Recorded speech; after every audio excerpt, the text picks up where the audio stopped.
Gara-gara chat WhatsApp tak dibalas, seorang pemuda di Kalimantan Selatan nekat aniaya dua temannya. Adapun seorang pemuda di Kalimantan Selatan berinisial MS ini nekat menganiaya dua temannya dengan senjata tajam. Hal itu lantaran MS kesal chat WhatsApp darinya tak dibalas oleh rekannya tersebut. Dengan gelap mata, MS pun tega melukai dua temannya. Bukan dengan tangan kosong, pelaku yang diketahui berinisial MS melukai dua rekannya tersebut menggunakan senjata tajam. Menurut Kepala Seksi Humas Polres Kota Baru, Ibda Agus Rianto, penganiayaan terjadi didasari masalah sepele.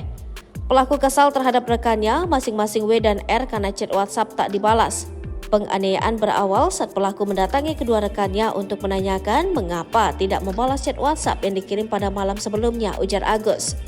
Karena tak mendapat jawaban memuaskan, pelaku yang sudah membawa senjata tajam langsung menyerang kedua rekannya. Akibat serangan itu, kedua korban mengalami luka tusuk dan harus mendapatkan perawatan. Penganiayaan itu berhenti setelah pelaku melihat banyak warga yang keluar, pelaku pun melarikan diri ke arah kebun, jelasnya. Tak terima dianiaya, kedua korban membuat laporan ke polisian. Polisi menerima laporan dari korban kemudian mengejar pelaku.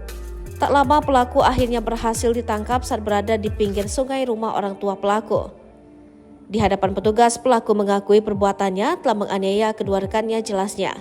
Karena perbuatannya, pelaku terancam pasal 351 KUHP tentang penganiayaan dengan ancaman hukuman di atas 5 tahun penjara.